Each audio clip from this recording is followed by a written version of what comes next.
We've got a live.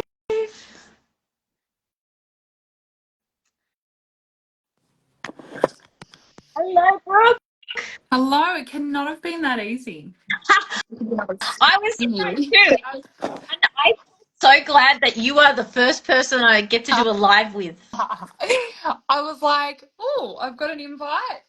I'm on. I've got my coffee and I'm ready to roll. Here we are. We've finally made it. We've done a live. We've got a bit of courage and we're doing it. Let's get straight into it, Brooke. Are you ready? Yeah, go. Oh my! I just know That's where the cup it too. Oh, thank you. All right, we're just going to get cracking into it. Brooke, I'm Sarah from the Support Worker Store. Brooke, tell me about Jaycar. Oh, I would love to. So we are. Hello.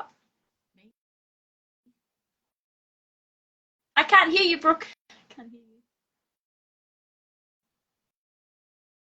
Hello? Oh, there you are. Sorry. You dropped out for a bit. Oh, can So you you hear did me? your whole... Yeah, I can hear you now. Oh, so I did my whole spiel and it cut out. So basically, we provide support coordination, recovery coaching. So that's one team. And then we've got core support. So that's in-home, community, groups, events. We like to be loose on that in how we deliver that. If we see a niche or a need, we jump into that and try and create, I guess, a gap filler. You know, we've done some pretty cool events in our time and they've been a huge hit. So we'd love to get them up and running again, to be fair. But it hasn't always been like this. Like, you didn't start off just straight into it. You did work your way into the NDIS sector as a support coordinator. It wasn't just something that you dived into. No. Tell us a bit more about how you got there. Um, I've spent 20 years in this industry. So predominantly dual diagnosis is my background, and I started at a really fresh age. I was 16 when I jumped in. I was super lucky. I knew what I wanted to do. Wouldn't encourage everyone to quit school at that age, of course. But yeah, I kind of just knew what I wanted to do and jumped straight into it. And ever since then, I guess I've loved it. I've definitely had my time out of it. Through my time, I've done lots of different elements of support work, case management, behavioral support, palliative. I don't know, the list goes on, right? Like back in the day, we Yeah. didn't have to be so specific. Each day could have 3 or 4 different, requests. Yep. So, And we were talking that not long ago. How different today looks compared to block funding days. oh man, and like even I was thinking about it last night after we sort of touched base. The restrictive practice element is so different to what it was, going back easily 12, 13 years ago. And it's good. It's nice to see that it actually is changing for the better. But from our end, like myself and Joe, obviously, were working for a big organization during our COVID time. And I was a single mum. I needed to homeschool. We Yep. survived. We got through grade 1 and grade 2. But I had a caseload and it was huge. I was a senior coordinator at the time, so I thrived on a busy caseload. It wasn't any issue until obviously I had to combat that with working through, doing support coordination for people that essentially lost their supports at the same time. Then homeschool and keeping my own sanity. So something had to give. I wanted to downgrade my caseload, which wasn't it wasn't an option, unfortunately. And so I figured, well, Joe is a really good friend of mine. We were talking one night about what we are going to do as a contingency plan. Just, we have to earn an income. The world was unknown for everyone. I still loved my industry. Coordination was very different to anything else I've done in my career, and I loved it.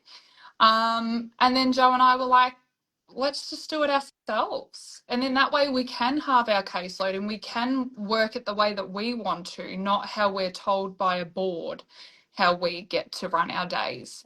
That's why And open that's, businesses, isn't it? Like, why yeah, not? Like, what I've got to lose? I could only gain from this experience, really. yeah. And it was kind of like a moment where we're like, shit, are we actually going to do it, or or are we just going to kind of talk about it and but here we are, 5 years on. The great thing about being like doing support coordination for you is that you've got the background of working ability as well. So Yeah. I get a lot of questions from support workers. How do I engage with a support coordinator to get some work and, you know, to get my name out there? What tips would you give support workers? I think you've said it before in a few of your resources and lives and or other things that I've definitely spoken to you about, and I think you've nailed it. I do think if you're going out into the industry on your own, you definitely need to have worked under a provider or an organization first to have that Yep. learning opportunity. Yep. We as coordinators need to make sure that you're well vetted. So, you know, personality, skill set, you know, can you peg feed? Do you do personal care? Do you know how to work within a dual diagnosis setting? Are you mental health trained? Like, there's so many things that we need to know before we allow our vulnerable cohort to access these supports. It's like sitting your apprenticeship, really. And I too have worked in a provider, so it is sitting your apprenticeship and getting exposed to people with a variety of different disabilities and how to work with people. It's so important, and it's never been more important now than ever before. So I must admit, I do find it difficult to train independents that haven't had the experience with a provider. And I know that not all providers are the same. I get that. Not all of them can give you what you want, but it's the idea of going out and getting getting the experience. Absolutely. So if somebody was to engage with you, Brooke, would it be how would they do it? Like, is it a meet and greet at an expo? Is it in person? Is it an email? What is the best way to get a support coordinator's attention? For us, I would say call, email. So call, introduce who you are. I'm a personable person. I want to know who you are. I want your vibe. If I do feel like you are a match for our cohort, I will ask for, I guess, an email outlining your skills, and obviously sharing a bit more of who you are. We have staff bios on obviously all our socials, and we do that on purpose. So when we say, hey, check us out, but have a look at our staff, you may connect, you may not. Yeah. It's a visual. Yeah. I call it like, it's like dating, really. That's the best way to describe it for people. It is trying to figure out whether two people can match, because we know that when people got a really good match, it means they've got longevity. It means that we've got somebody that's going to be engaged. We want our participants engaged and enjoying what they're doing every day. I get that completely. Is there anything that gives like an ick? Because I have support workers coming, I can't get anywhere. I've done the emailing, I've done the phone calls. I'm not getting anywhere. Is there any like turn-offs or icks that I don't know of, or like, and then I can talk about? Is there anything out loud, or is there any particular icks? Yeah, there is. My top two would be like I'll base it on obviously, real life. I've had people come up to me with, like, being at an expo as an example, and just saying, how do I get more clients? Like, just immediately, that is literally where they kick off. And I've spent 20 years in this industry, and I will be insulted if all you're looking for is how to get clients. Like, who are you? What skills do you have to work in this vulnerable workspace? Are you, and I'm going to use a term that's been used on many other platforms, but like a cowboy? Are you a taxi driver? Decided that you want to be a support worker because you see it's really shiny? Our roles are intense, and you need to remember that we're working with people. So lead with heart. Yeah, it is very difficult. 100%. And I think for a lot of people that are starting out, it is hard, but I do believe in what you're saying when it is, because I reckon personality sells. And then for me, when it came to networking with support coordinators, it was always a phone call or in person. It was seeing a person, in our industry, like having those conversations. And you're right, the biggest ick I ever got was, how do I get more? And for me, it was always about, what can you, like, where's, like, I'm going to be so cliche, but where's the receipts? Where is the, hey, look what we've done, this is what I provided care for this person, and like the outcomes that I've got. I love that stuff. Yeah. That stuff makes my day. Yeah. Yeah.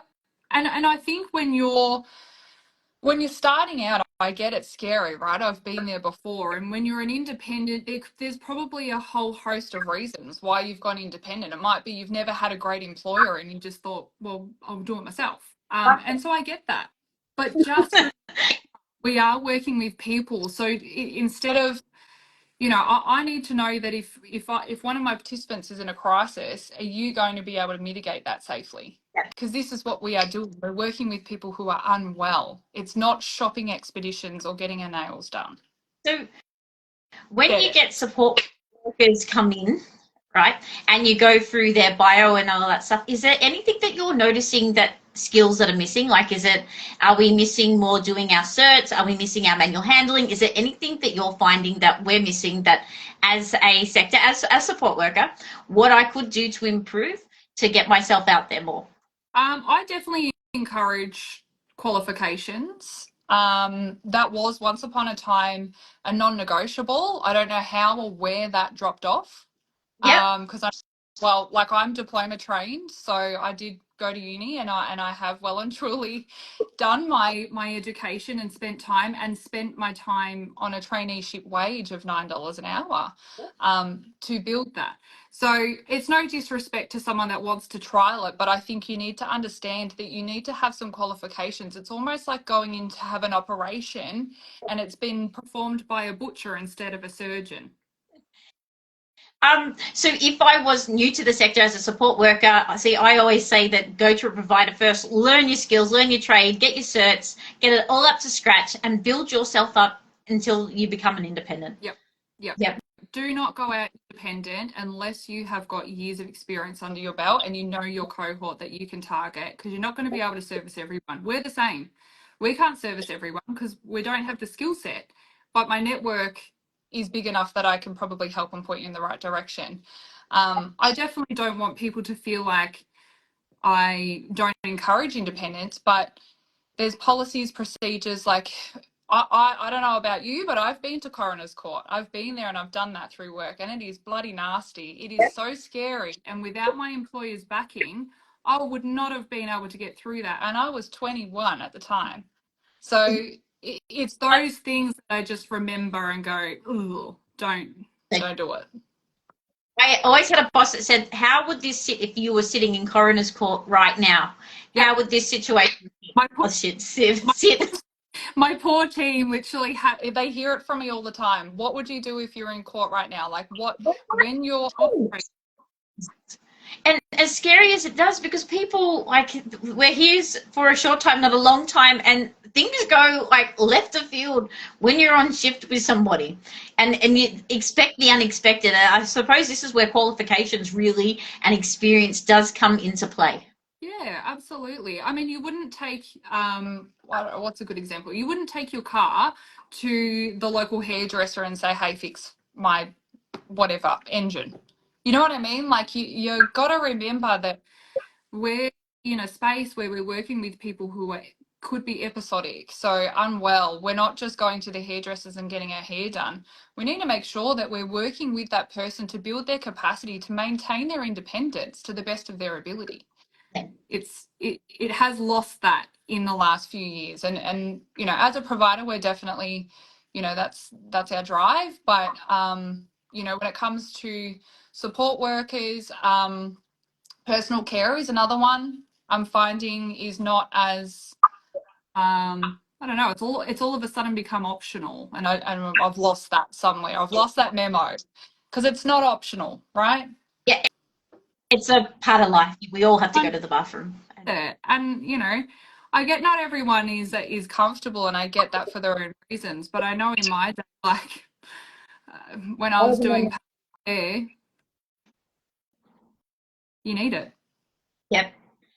So with Jaycar, I've got to ask. I'm sorry if this is like out of nowhere, but what are you most proud of with your company and what you do? Mm. Oh, Oh, sorry, I'm a that's fangirl of yours. So I know. really, what is the thing that makes you get up in the morning and go, far out Brussels sprout? I am so proud of this. Um, my team. It's a bit cliche, isn't it? But they are good. They rock at what they do. They definitely they walk the walk and talk the talk, which is what we look for when we're hiring, obviously, and that makes me proud because it means that I'm doing something right. I must admit, when I went to your office a couple of months back and I was sitting in that chair, I was like, I think I could work for these people. And I don't say that very often. So I was like, oh wow, like, like I really loved the vibe and how the questions that the guys, your team were asking, I was like, oh, what, oh. I think I was taken back too because it is so refreshing to talk to people that have the same mindset and communication that, like we're here for the long haul. The reason why we put in our resources and what we're doing and we pay for our auditing and stuff is because we want to provide really good quality care. Yeah. So and and and to have a team that actually want to see you as a business succeed and celebrate our participants wins, like our chat goes off when we have participants that kick goals, and look, some of them could be, hey, we've actually showered 3 times this week, like this is mad, we've gotten a lot further than what we were, and that's huge because it means that they're leading in the right direction and definitely doing it for the right reasons. so sorry, left of field again, and I know you just mentioned about the showering. Without breaking any confidentiality, with Jaycar, what is your best participant success story? Oh, awesome. Big one, but the shower one was a really good example because Yeah, it's look, small. With it is a small win. It is about doing it independently. But is that the best one? No, it's a bloody good. I do have one, but it is quite long. How would I summarize it? Well, obviously, I need to be careful. Obviously, so trigger warnings. There is a little bit of info. But I will condense it. I've worked with this particular person for I want to say 6 or 7 years now because they actually followed from where I come from, a different organisation. I won't use names. He was, let's call him Bob. Bob was hesitant with any supports. He was homeless, living in his car. He was picked up in a previous contract before, sort of, it was a step before NDIS. He was housed, he was given transitional housing, substance abuse. So realistically, in his world, he total rock bottom. I think it took me 6 months to engage. He was very hesitant. He sort of felt like there was no more, I guess, life to live for his future. We implemented supports at a really slow, steady pace to what he, I guess, was ready for. We did have to work around the trauma. We obviously had a lot of other supports put in place. Fishing was his biggest love, I guess, but at the same time, a trigger. Yeah. So it was really one major thing. Oh, it's going to get me a bit like, oh, he is beautiful. It's taken me 7 years because I'm just looking at his file. 7 years to get him back to doing what he loves. And now he goes out fishing on his own. Yeah. He's got no It. idea how much he touches me because he has smashed every challenge that has ever been Yeah. given to him. His trauma Yeah. history is absolutely massive. We started doing really slow, I guess, supports around the fishing and obviously gradual exposure. And again, like, I wish he knew how much Yeah. he impacted me, because he does now. He goes out fishing like daily. Um, he goes on his own. He's created a network down at the local fishing area, and Yeah. he will send me pictures of the fishes that he's caught, the sunsets that he sees. And this is a guy that I think 7 years ago would never have even left the house. You To know, be he honest, was he have the NDI yeah, have this. yeah. Yeah. His life, like, I mean, again, trigger warning. He's like, he was done. He checked out. Yeah. And you know, it was a lot of heavy lifting from our end. And yeah, Doesn't it? It's small, and this is the thing that it's like it's got to let it the meal simmer. Like it's for like support coordinators. I know with you guys, you start really small, and then we gradually work on our businesses, and we grow it, and we grow it, and we extend it to what they are. And that kudos. I love these stories. I'm so sorry I made you cry on a live. but it's Like, he's got no idea how much, like, his story. I wish he would scream it from the rooftops, but he whilst he and I share the fact that he's come so far, he's got no idea of the impact that that has on me too. because you've had a win, but it's not that it's just the win, it's also that you're learning as well, and you're gradually, as this has happened, because you can start to see these things, and it snowball. It's like a snowball effect, isn't it, when it comes to this type of stuff? You've never in a million years have seen this happen or reflect like Oh, you don't from hear about seven. that.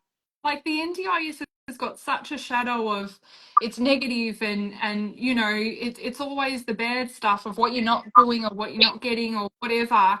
And you know, it just goes to show, if you have the right supports in place, like he's had a team who have had and shared the same goal with him in how we were going to achieve that. It wasn't about us. It's not about our goals as the workers.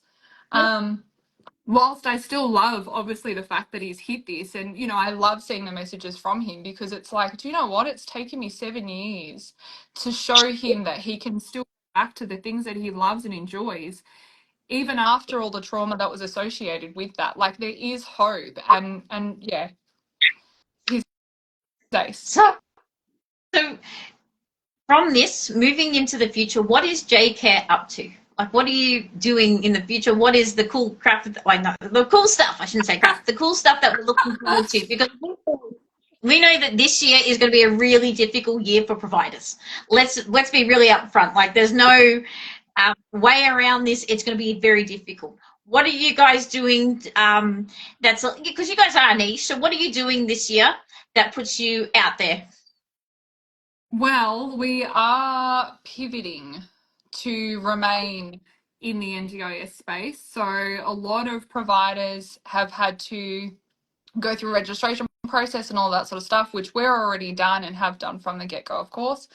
But we are obviously implementing some private work, because the NDIS is not a financial viable you know, option for everyone. And you know, we've had to kind of really dig deep and go, what are we going to do? We don't want to have to close our doors because of, you know, financial pressures that the NDIS do give, unfortunately. So, you know, being totally transparent, we have opted into doing a bit of a side quest, which, you know, I'm super excited about. It does somewhat cross-pollinate with obviously the NDIS stuff. There will be more obviously coming from our end, but at this point in time, you know, we want to keep our doors open and keep working with our cohort, and not turn around and say, look, we have to shut. So, you know, in order for that to actually happen, we do need to look at other options that are available to us, which we have done, and we've definitely got in the works. From a Jaycar specific, we are hoping to just keep doing what we're doing. I mean, we feel like we're nailing it.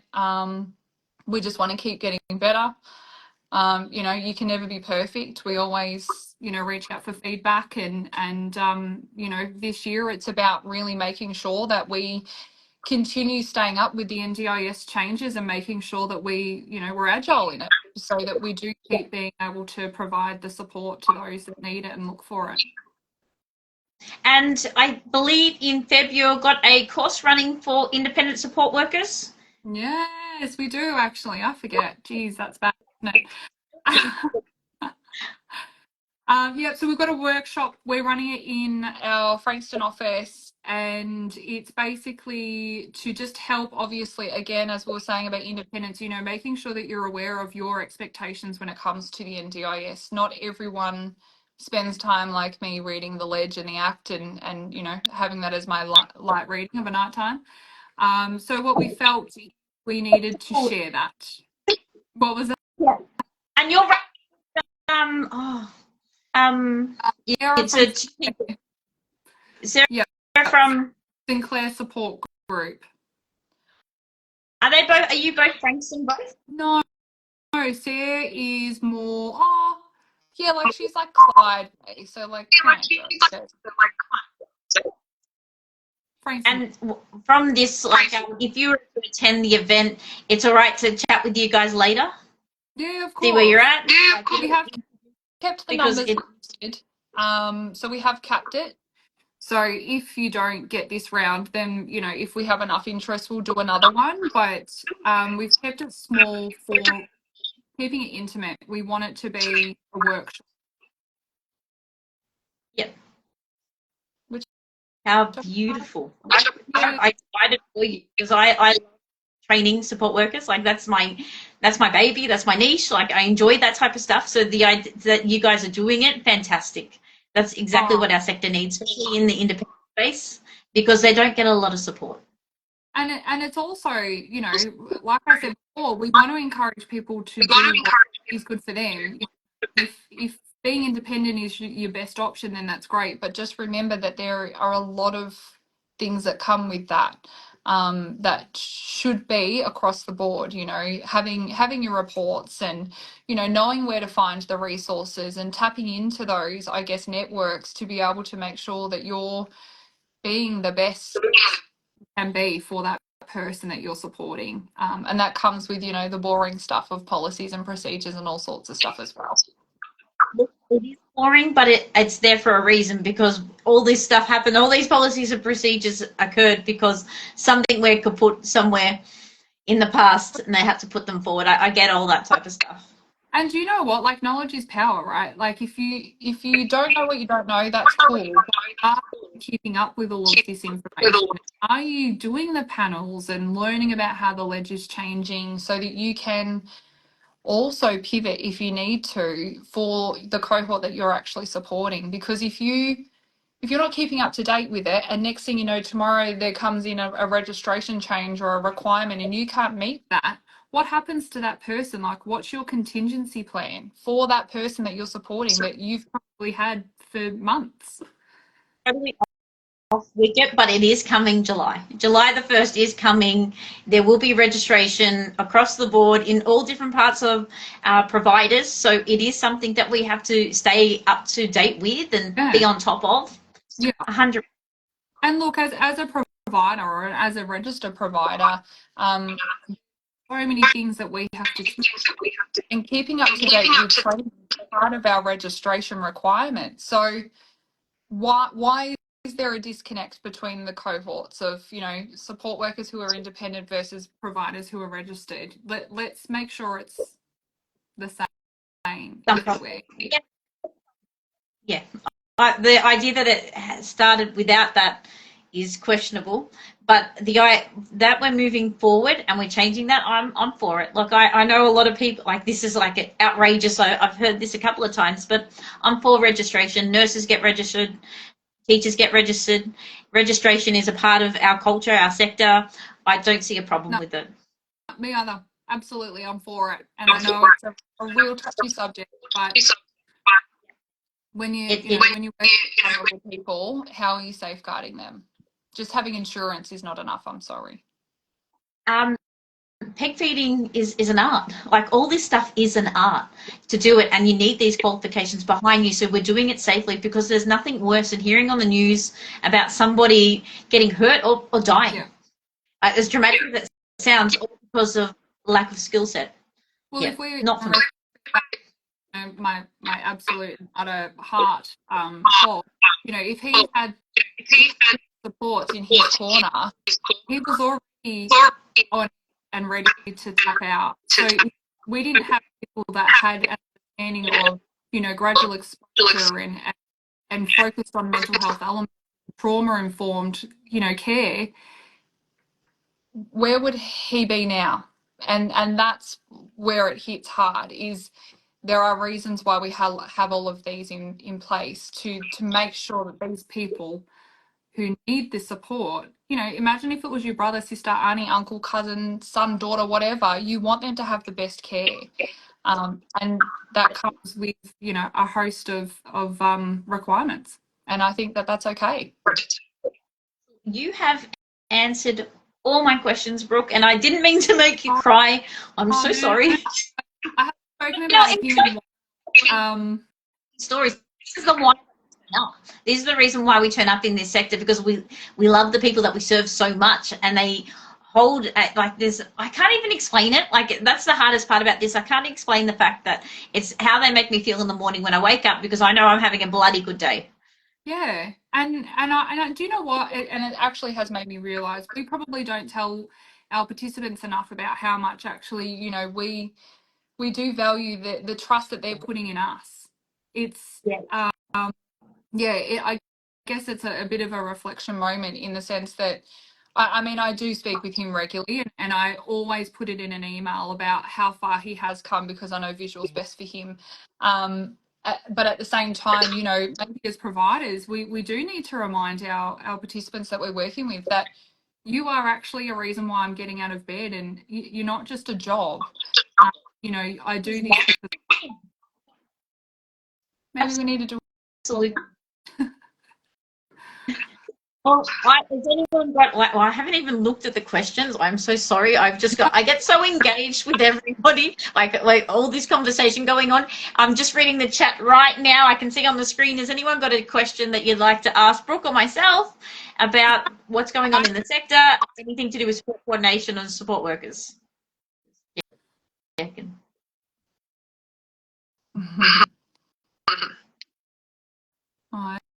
I love the amazing.